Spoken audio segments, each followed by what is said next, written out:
evening and thank you for joining us here at GBS News 9. My name is Beatrice Njeri. Our sign language interpreter is Paul Mathenge, and together we'll be taking you through the stories making headlines tonight. But first, here are the highlights. The relevant office remains vacant until this case, through a judgment, pronounces itself.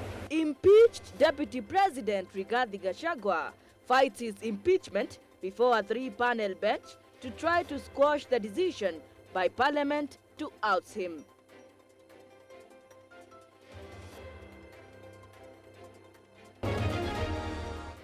The National Assembly and the Attorney General alleged that the question of public participation had already been determined by a court of concurrent jurisdiction.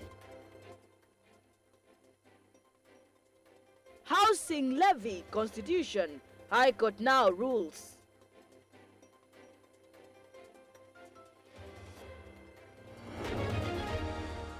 No signs of ending. Gang violence escalates in Haiti a week after the country's prime minister visited Kenya to ask for more security personnel aid.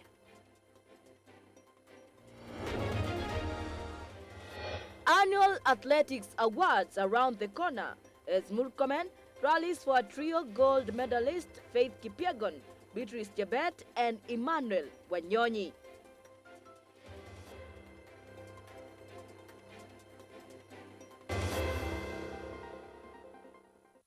And now a bench of 3 judges, including Eric Ogola, Anthony Murima, and Fred Mugambi, today has heard a case that was filed by the ousted Deputy President Rigathi Gachagua aimed to block the swearing-in ceremony of the Deputy President-designate Honorable Kithure Kindiki and his swearing-in, following a decision that was made by Justice Chacha Mwita from Milimani Law Court and Justice Richard Mongo from the Kerugoya High Court. Davis Karani has the details.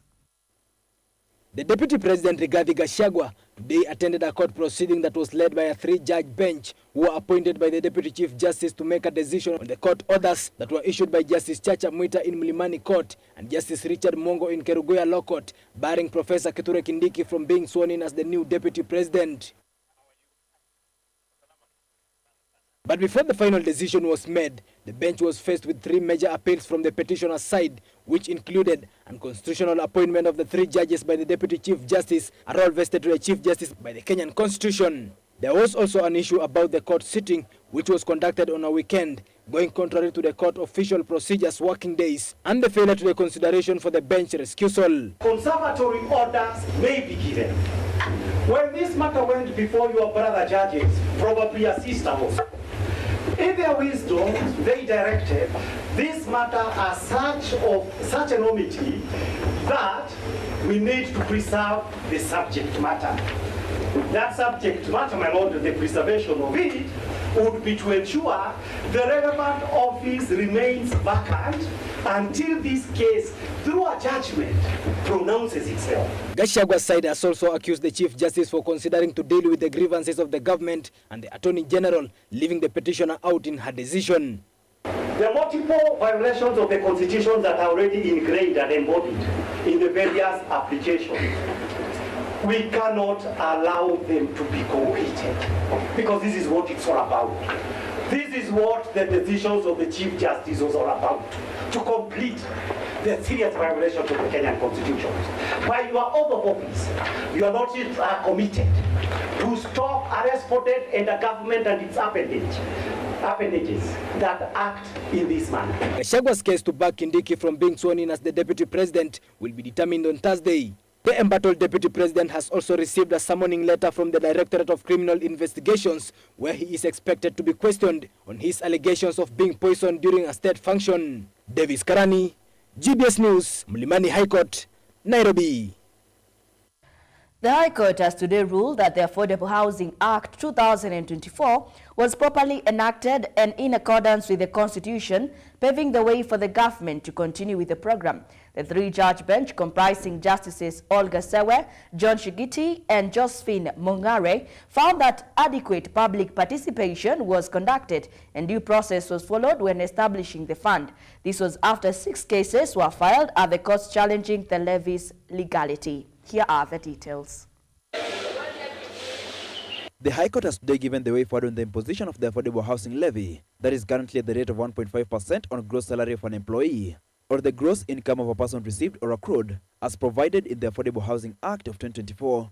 A three-judge bench made up of Justice Olga Sewe, John Chigiti, and Josephine Mongare ruled the act is legal and that the housing levy was properly enacted and in accordance with the Constitution. The National Assembly and the Attorney General alleged that the question of public participation had already been determined by a court of concurrent jurisdiction in the case of Appeal versus Attorney General and two others, that is the Kisumu petition, on February 29, 2024, where the court found that public participation in respect of the Affordable Housing Bill was compliant with the provisions of the Constitution. The Senate also asserted that public participation in the Act was conducted by the law and the standing orders, and there was no requirement for public participation in the 47 counties as alleged. The court noted that the National Assembly holds the authority to determine how taxes are calculated, imposed, and collected under Article 95 of the Constitution. And on claims of discrimination, the court ruled the levy does not unfairly burden Kenyans, as alleged by the petitioners. According to Justice Chigiti, the purpose of the Act is to provide a legal framework for the affordable housing programs, stating that, in quotes, the Act aims to promote and uphold the constitutional duty of the state to providing housing, end of quote. On March 19th, President William Ruto signed into law the Affordable Housing Bill of 2023, paving the way for the reinstatement of the contentious housing levy deductions. The new legislation ropes in workers in the informal sector in order for the regulations to be in agreement with the High Court ruling that rendered it unconstitutional last year. Under this new law, Kenyans are now being deducted 1.5% of their gross monthly pay. Hilary Kabila, GBS News, Nairobi. President William Ruto held a pivotal meeting today at State House with Zephania Charumbira, President of the Pan-African Parliament, and other officials. The discussion centered around crucial institutional reforms of the African Union aimed at enhancing the organization's ability to effectively serve its 55 member states. During the meeting, President Ruto emphasized the need for the AU Commission to be granted sufficient authority to make independent decisions. He advocated for the Pan-African Parliament to be endowed with oversight and legislative powers over the Commission, ensuring accountability and enhancing the governance structure of the AU. The reforms are seen as vital to empowering the AU to better address the diverse challenges faced by the African nations. This engagement reflects a commitment to strengthen regional cooperation and foster a more integrated African continent. As discussions continue, the focus remains on creating a robust framework that will facilitate effective decision-making within the AU, benefiting all member states.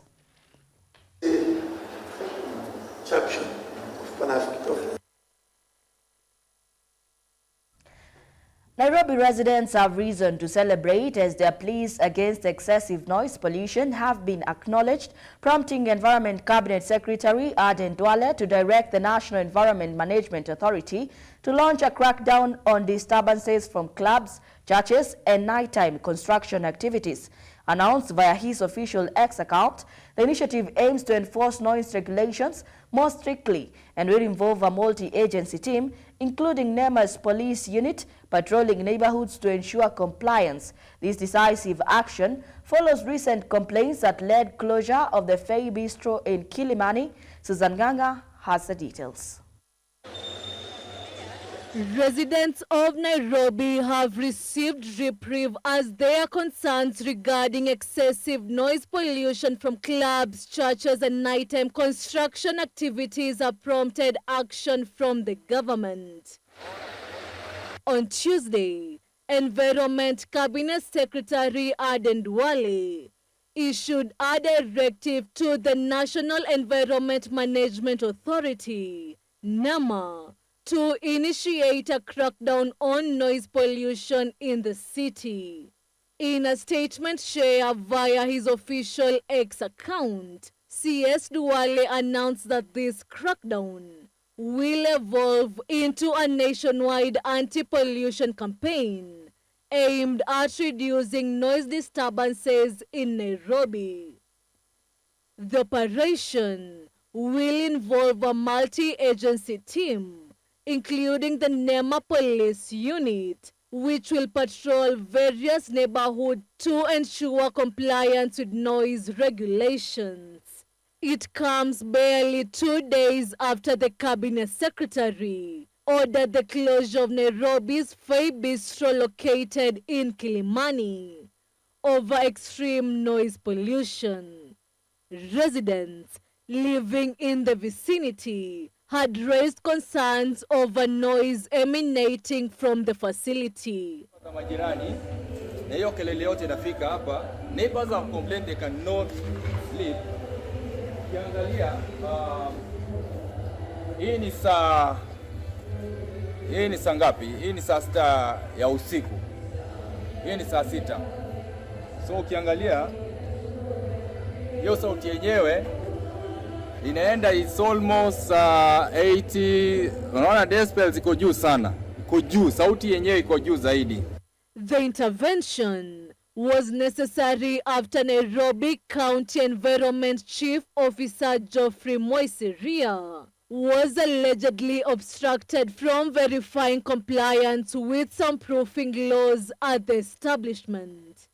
Jana tulikuja hapa to respond to complaints from the neighbors wa Fay Bistro ambao walikuwa wanasema kwamba kulikuwa na muziki ambao ilikuwa na cause noise pollution kwa nyumba zao, hawangeweza kulala. Nilikuja na kweli nilipata kulikuwa na hiyo noise pollution. In the event ya kufanya kazi yangu, walitoka nje wakaanza kuniharas. The owner was so arrogant, akasema kwamba ako na haki ya kufanya biashara, lakini hana haki ya kupigia watu kelele. In his order, CS Duale instructed NEMA's Director General along with the NEMA Police Unit to enforce the closure of this entertainment venue located on the outskirts of Nairobi. This is a very notorious club, and today we've come to ensure that this club is closed down. We've already given them restoration orders even before, but they've been persistent in making noise. We've asked them also to soundproof this place, but they were not able to do that. We will not entertain this. The Nairobi City residents must enjoy peace. And I have a directive from my Cabinet Secretary, Honorable Duale, to ensure that this facility is closed down. Noise regulations by NEMA stipulate that it is illegal to make or engage in activities that cause disturbance to nearby people. Susan Nganga, GBS News. Many thanks for joining this live broadcast. We have a lot lined up for you in our news segment tonight. But first, let us take a quick break. We'll be right back with even more. Leo tuko hapa kuchemusha mambo. Yeah, we want to talk about things that youths do, things that are led by youth, things that are there to help the youth. The major mission for OIY is we want to be an umbrella organization for the voice of the African youth. Okay. That's why we bear the name African. Yeah, so we want to bear the voices of young people and walk with them the journey of life. It doesn't matter if you have education background or you don't have. They just let you know and understand and feel proud of yourself. You can do this. This is what you want, go for it, do it. Okay. We've seen that there has been a challenge of teenage mothers coming back to the society. Is it going back to school, going back to work? Okay. So I can say that maybe the society is, we do not have the best environment to integrate or take back some of even the teenage mothers. So becoming a manager, it's something that someone can be. If you can just create something and out of it you make it beautiful. Going alone, I'll go nowhere, but going together will go so far. In everything that you're doing, just ensure you're consistent. Yeah, because consistent beats hard work. Huh? Every day is a day to watch the youth hub. Wow, like that.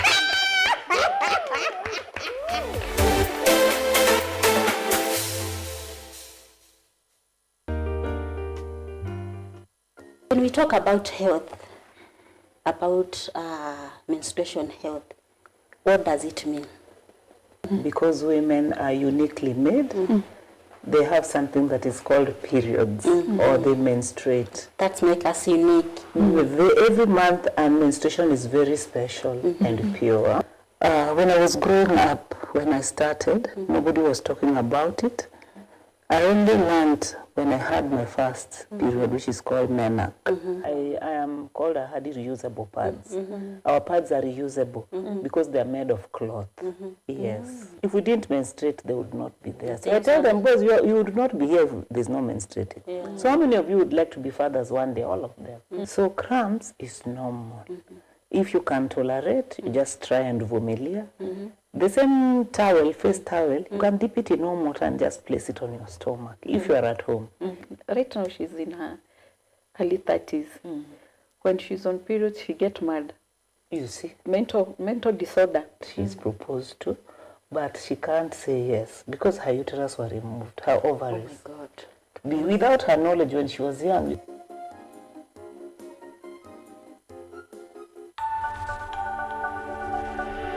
Everywhere, GBS.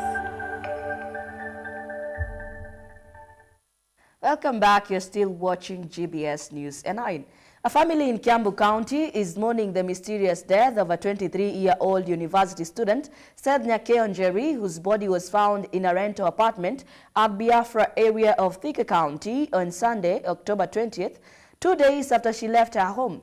Authorities suspect homicide, noting visible marks around her neck that indicate strangulation. Seth was the daughter of nominated MCA Lucy Njeri, who reported her daughter was in high spirits when she departed on Saturday, October 19th. Concerns escalated when Lucy could not reach Seth's phone, leading to a friend's call confirming the tragic news. Here is more on the same. A family in Kiambu County is mourning the mysterious death of 23-year-old university student Seth Njeri, whose body was found in a rental apartment in Biafra area of Thika County on October 20th, 2 days after she left her home. Authorities suspect homicide, noting visible marks around her neck that indicate strangulation. Seth was the daughter of nominated MCA Lucy Njeri, who reported her daughter was in high spirits when she departed on Saturday. Concerns escalated when Lucy could not reach Seth's phone, leading to a friend's call confirming the tragic news. Lucy expressed the difficulty of accepting her daughter's death, stating she felt their bond even in her daughter's lifeless state. My daughter lied peacefully, a good soul. You could even think we are talking to each other because the body was the spirit had not departed away from me in the body and the friendship. And she was the one. It was murder and so many other shocking things that no parent, no woman or nobody would have liked to have passed the pain and the trauma my daughter has died with, and also the trauma and the pain and the shock I have been left with. I loved her so much. For now, I don't have any child. I had only her. Preliminary investigations suggest Seth may have been sexually assaulted before her death. Detectives have identified a male suspect, allegedly Seth's boyfriend, a person of interest in this case of love gone sour. However, the family has disputed this theory. Additionally, a female friend of Seth's has also been questioned as investigations continues. These tragic incidents highlight growing concerns about the safety of young women and the urgency need for justice for victims of violence. Further updates will follow as the investigation progresses. Teresa Tiengo. A family in Mukuru Kwaruben, Nairobi County, is mourning the tragic loss of their son in a devastating fire that has destroyed at least 50 houses in the area. Witnesses reported that the blaze was ignited by a gas explosion, which was exacerbated by illegal power connections. As the flames rapidly spread, residents expressed desperation while attempting to control the fire. Many called for urgent assistance as gas cylinders exploded amid the chaos, further complicating the situation. Eyewitnesses' accounts highlighted the frustration over the delayed response from the emergency fire services. Nairobi County Chief's Officer for Disaster and Risk Coordination, Bramwell Simiyu, confirmed that the fire had been contained and disaster management teams are currently assessing the extent of the damage. The community is now faced with the daunting task of rebuilding their lives after this tragic incident.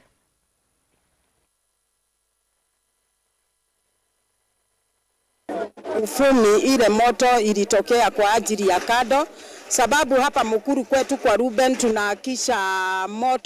tunahakisha kado hata mchana, kwa sababu tulitolewa stima na hii serikali ya Ruto.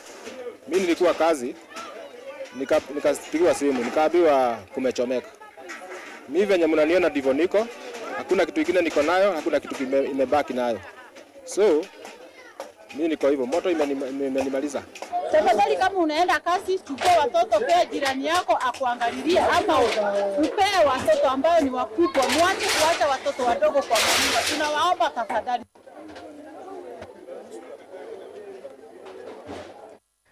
Once the vibrant Kwara Kwara dance, which is known for its energetic moves and vibrant expression, has once again come into the spotlight, with the local authorities now banning the dance, terming it as a homebreaker dance that leads to neglected responsibilities by parents and wives. The Tiati East Deputy County Commissioner has issued the order on the ban, citing that the dance disturbs is higher than the fact that it is entertaining. The locals have supported this ban, claiming that the dance has made parents neglect their duties at homes, as the dance usually starts at 6 p.m. and ends at 7 a.m. the next day. The ban isn't just limited to Baringo County, it's also been introduced in West Pokot. Officials there are echoing similar worries about how this dance might be influencing teenagers and causing a rise in teenage pregnancies in the region. This ban really raises serious questions about the balance in place between cultural expression with addressing serious social issues, and if the ban can do anything to stop the rising issues of teenage pregnancies, and responsibilities or government to look for more effective ways to tackle these problems without stifling creativity and cultural identity.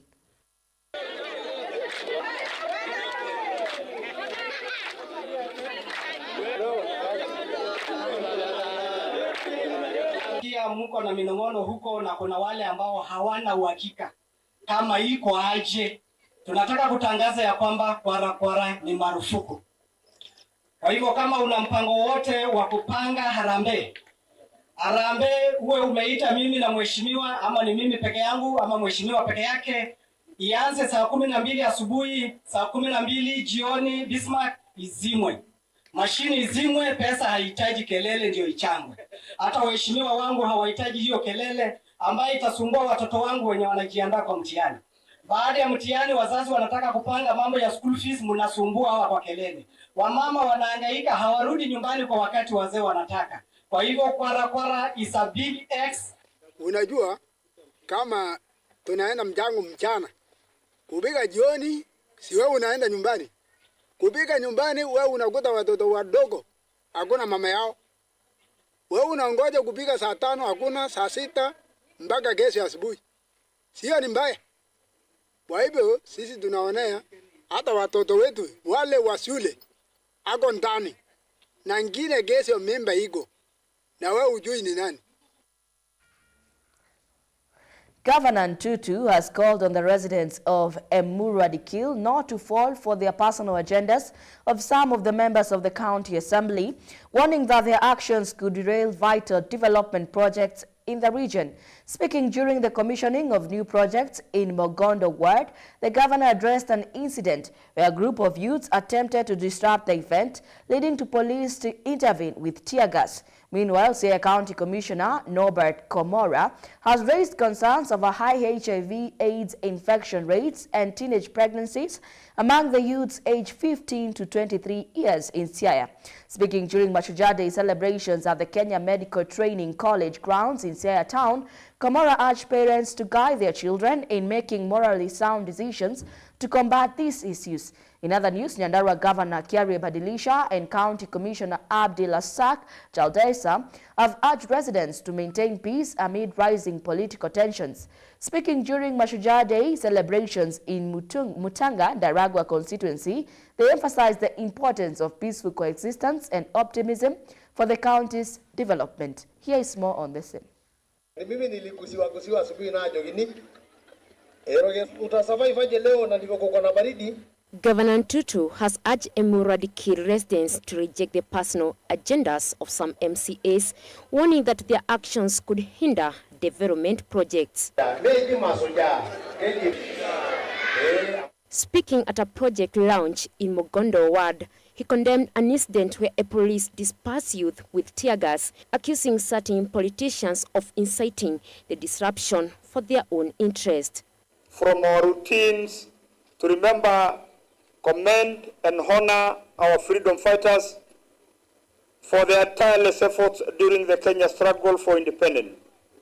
Their sacrifice freed our country from colonial rule and secure independence we enjoy today.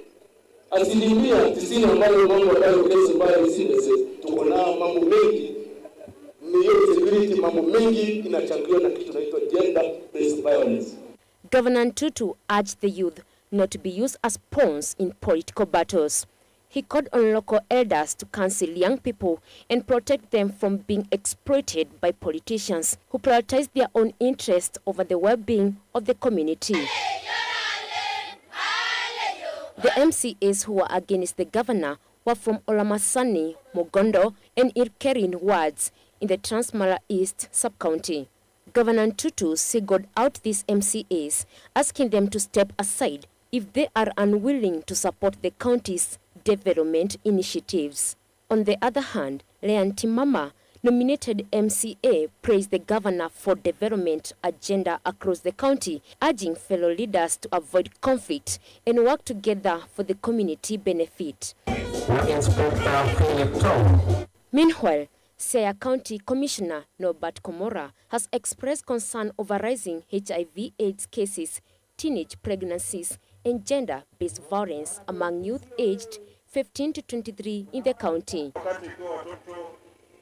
Wanafunga shule na kukuja nyumbani.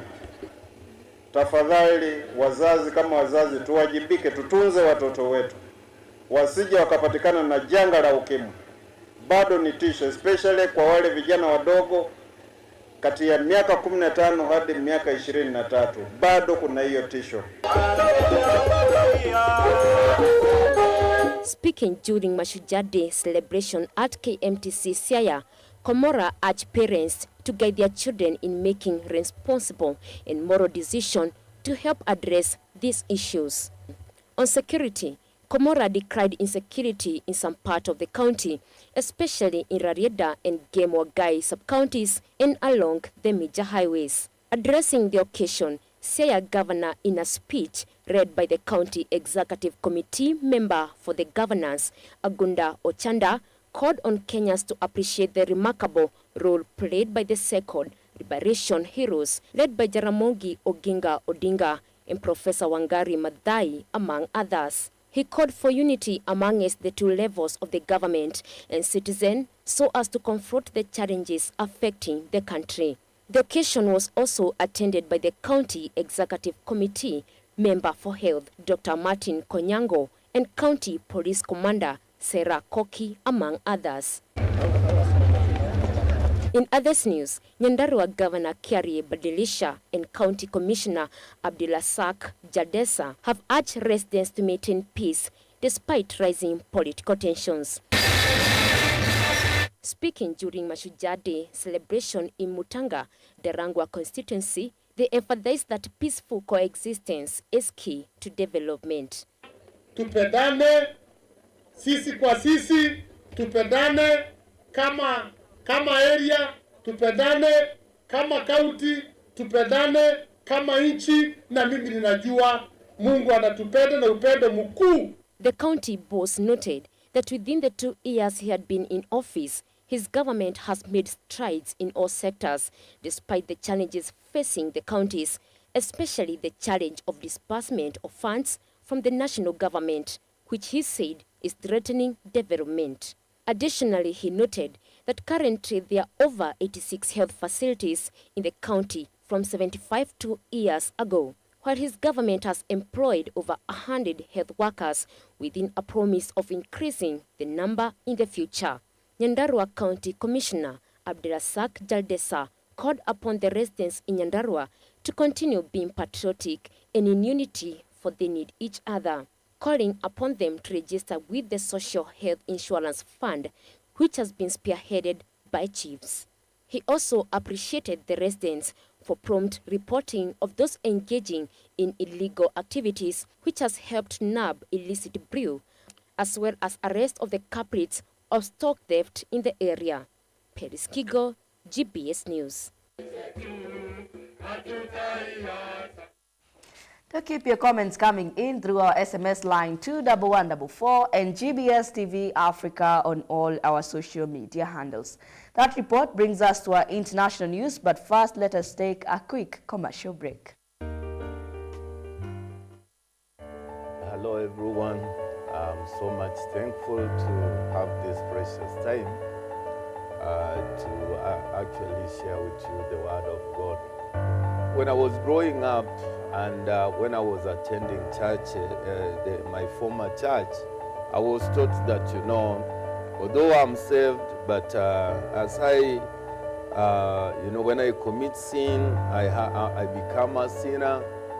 And then when I become a sinner, again, I repent my sin every day for it to be forgiven, so that I can be assured of salvation.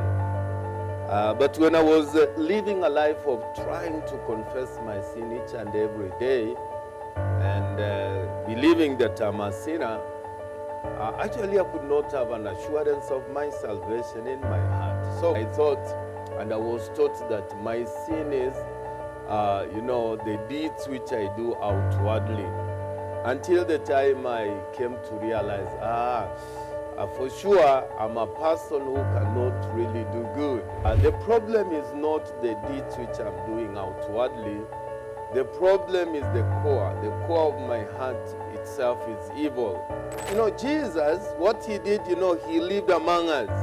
And then he died on the cross because of our sin. And then he rose again. The reason why now he did not just resurrect and go to heaven, it is because of, to meet the disciple and to witness that, sin and death could not have any power in his life. He wanted to manifest that eternal life. Today we're talking about importance of premarital counseling. Maybe to start with, help us to understand what is premarital counseling and why is it important? Why a man should leave his parents. Kwa nini spiritually? Kwa nini mwanaume ataacha wazazi wake aende kwa mke wake? And then there's no true love in this world. We just say true love. Truth never change. Kitambo I was a boxer. I worked in matatu sector. So you know what I mean, isn't it? So nilipitia. As a pastor anyway, he says danganya, watu wananijua. A truth never change. Yeah. A truth never change. Yeah.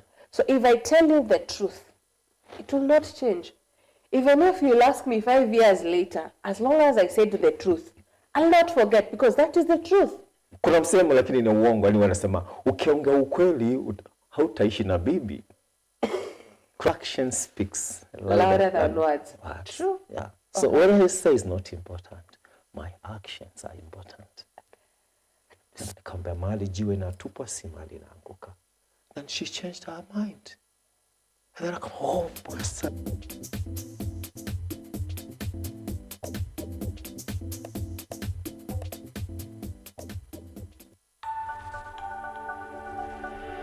Everywhere, GBS.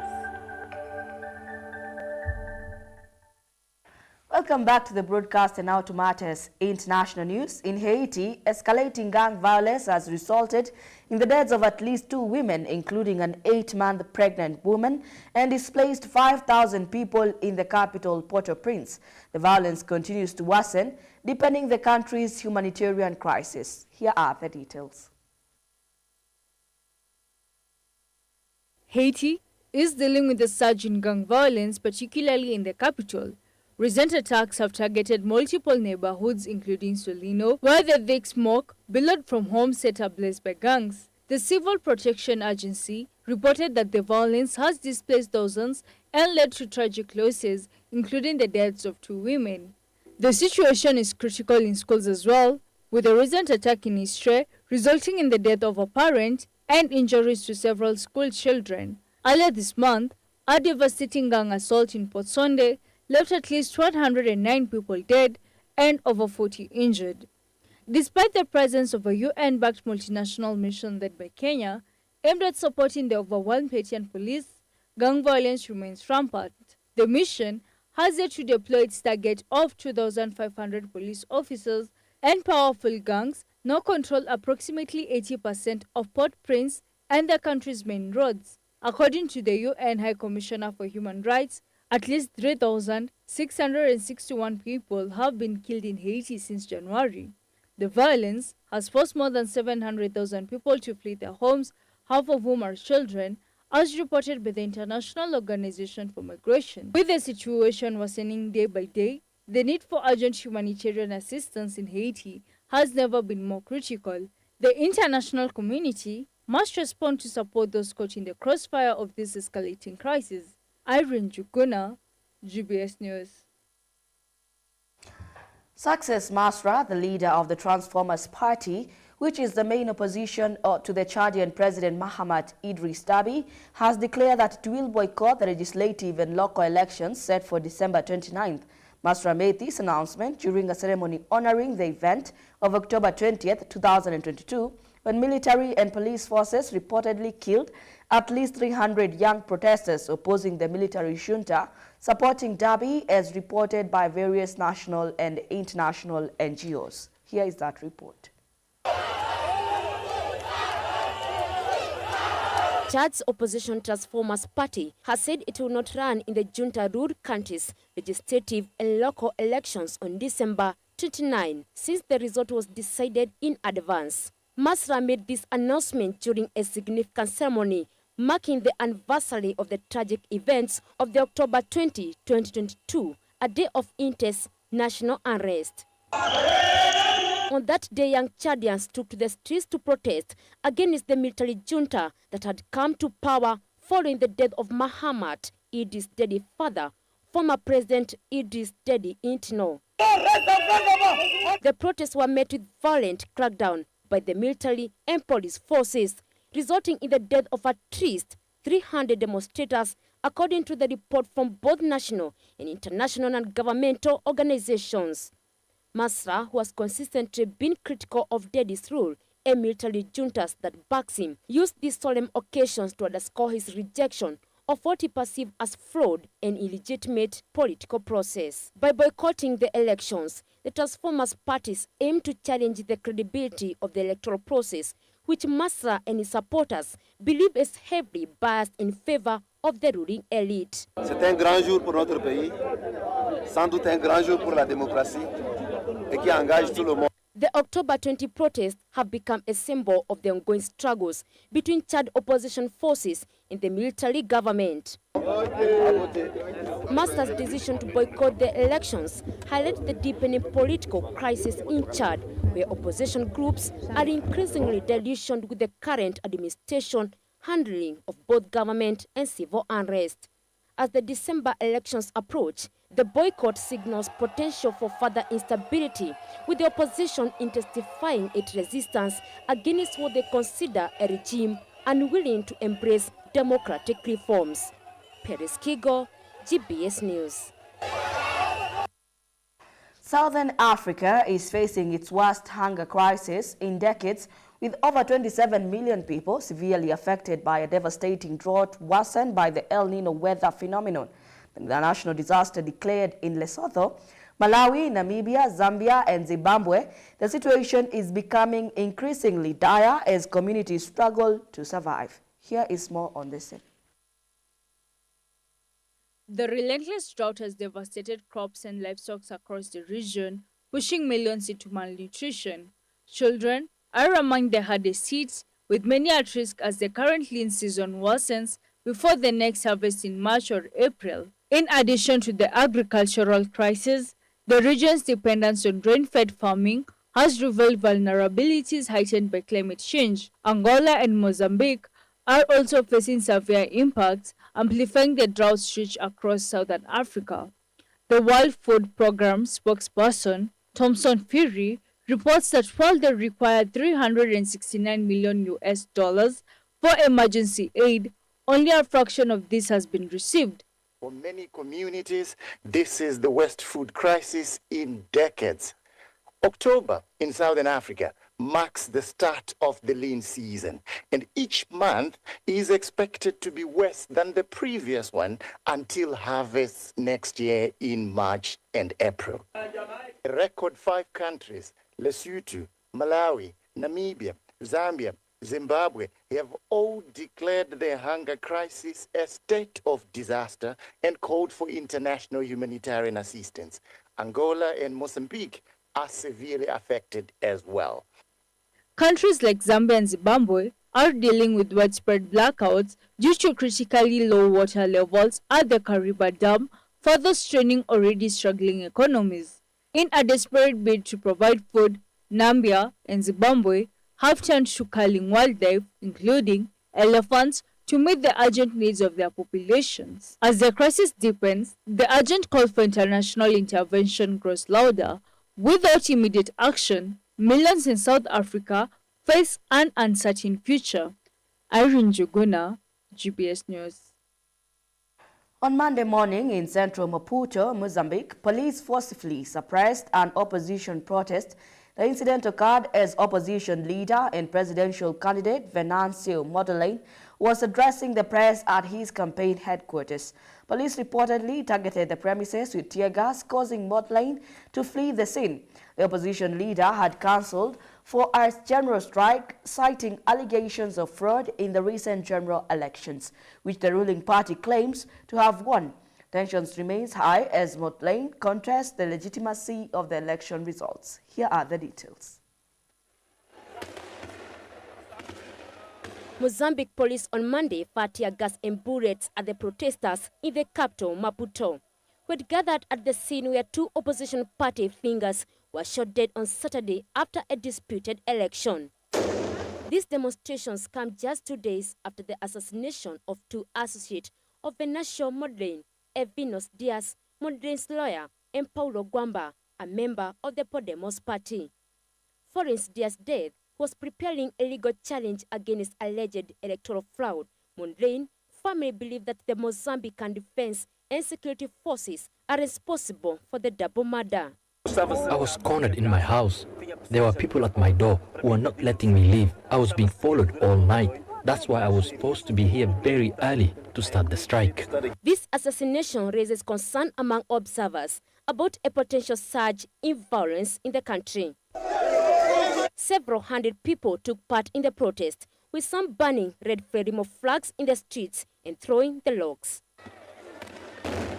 Mozambican police have used live ammunition at political protests in the past, including last year, when they defended the use of force as necessary to suppress violence. Tensions are rising as the final result of general elections are set to be announced on October 24. Opponents are already disputing the preliminary result that declared Daniel Chapo, the candidate from the ruling Frelimo party, as the winner. The people chose Venancio Mondlane, but what's happening is that the party in power does not want to give power to Venancio.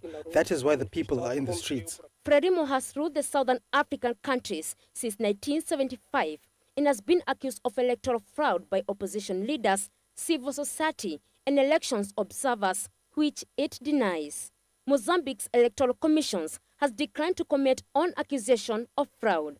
US-based observers said the poll did not meet international standards for democratic elections, noting reports of vote buying, intimidation, inflated voters' rolls, and other issues. The deaths of Diaz and Gwambe not only represent a tragic loss for the Podemos, but also serve as a stark reminder of the risk faced by those who challenge political authority in Mozambique. Paris Kigo, GBS News. Russian President Vladimir Putin is set to host world leaders for the 16th annual BRICS summit this Tuesday, as Moscow now seeks to showcase the BRICS coalition as a powerful counterbalance to Western influence in global politics and trade. Despite facing international isolation due to the conflict in Ukraine and ICC arrest warrant, Putin aims to highlight Russia's continued global engagement. Here is the full report. Leaders from major nations, including China's Xi Jinping, India's Narendra Modi, Turkey's Recep Tayyip Erdogan, and Iran's Masoud Pezeshkian, will gather in Kazan, Russia. Their presence signals support for BRICS as a platform for nations seeking to resist Western-dominated systems. Russia sees this summit as a major foreign policy event, with 32 countries confirmed and over 20 leaders in attendance. Putin will hold around 20 bilateral meetings during the summit. The BRICS coalition continues to expand, with new members such as Iran, Egypt, Ethiopia, the United Arab Emirates, and Saudi Arabia joining the fold, potentially shaping the future of global economics. This summit may mark another phase of growth for BRICS, as invitations have been extended to nations like Azerbaijan, Belarus, and Mongolia. BRICS was founded in 2006 by Brazil, Russia, India, and China, with South Africa joining in 2010. The group aims to provide an alternative to the Western-dominated financial institutions, such as the IMF and the World Bank. With this summit, Russia looks to reaffirm its strategic alliances and project strength on the world stage, despite increasing tensions with the West. This is Abdi Hamid Ali from GBS. Do keep your comments coming in through our SMS line 21144 and GBS TV Africa on all our social media handles. Now for sports lovers, it is time for your most anticipated part of the news, the sports news. Let's get sporty.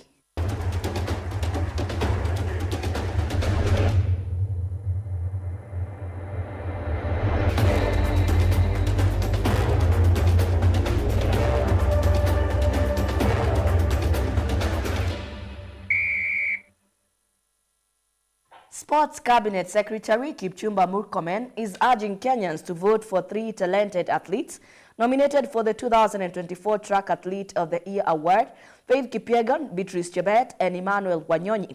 Kipyegon, a 3-time Olympic champion, recently won gold in the 1,500 meters and silver in the 500 meters and the Paris Olympics.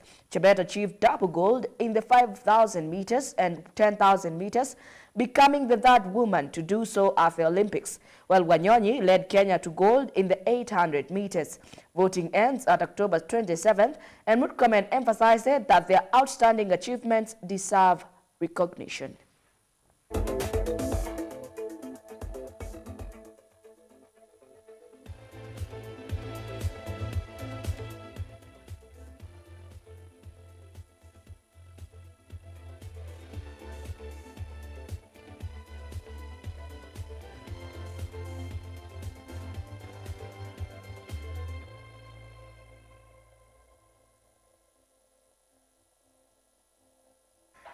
The Ministry of Sports hosted the Kenya Under-20 national football team Rising Stars for a celebratory breakfast at Atlanta Hela Plaza on Tuesday, October 22nd.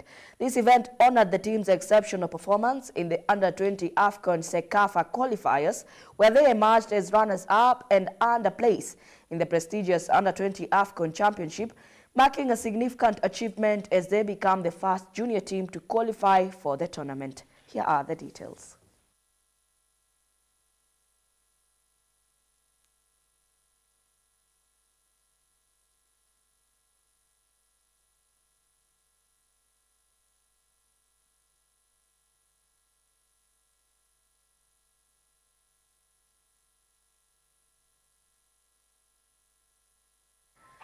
The Children's Sports and Learning Center is a non-profit organization that nurtures young boys and girls through sports such as football and chess tournaments in various areas like Kariobangi, Korogosho, and Bambadogo.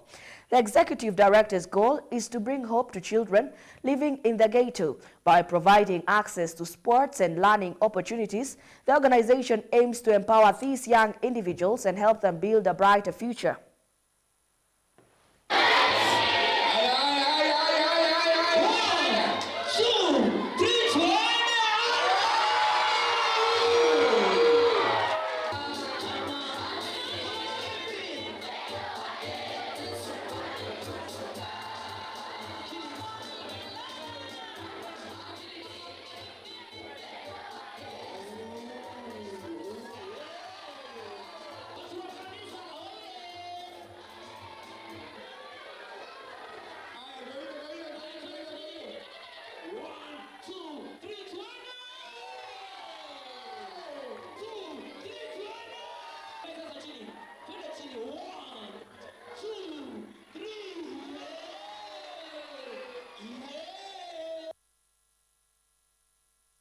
Playing for Gor Mahia and Harambee Stars. Nimefurahia leo kuwa hapa kwa hii function ya leo. Mimi hufurahia sana nikiona vijana wadogo wamekuja pamoja kwa sababu ya sports na pia kwa sababu ya God. So ni kitu poa tunafanya na naweza sema tuendelee kufanya hivyo kwa sababu ina help watoto wadogo sana cause ina show talent inaweza wasaidia na tuendelee hivyo ku encourage. So niko happy hapa leo. And that's the only way you can give back to the community. Kama unaweza show up kwa sababu ya watoto. So mimi kwangu ni picha poa sana na nitaendelea ku show up for the boys here in our ghettos. Thank you. My name is Frederick Omondo Nyango. I'm the Executive Director, Children's Sport and Learning Center, Kenya. And CSLC basically is what we are doing in the communities in Kenya, especially in the slum setup, is just to be able to bring young people together, and we do this through soccer. One of our vision is hope restored, life transformed. So our aim is to give hope, to the hopeless, and to see, communities and families, being transformed. And we do this through different activities like what happened here today. Soccer being our main thing because sports is a universal language. And what we are doing, we are trying to, speak the language that vijana, the youth speaks. And so through that, we are able to bring them together, get their attention, utilize their energy through playing. And then by the end of the day, we use that opportunity to share. And that sports news brings us to the end of our news segment tonight. Here at GBS News at 9, we make your news our business. My name is Beatrice Njeri. Our sign language interpreter is Paul Mathenge. Good night.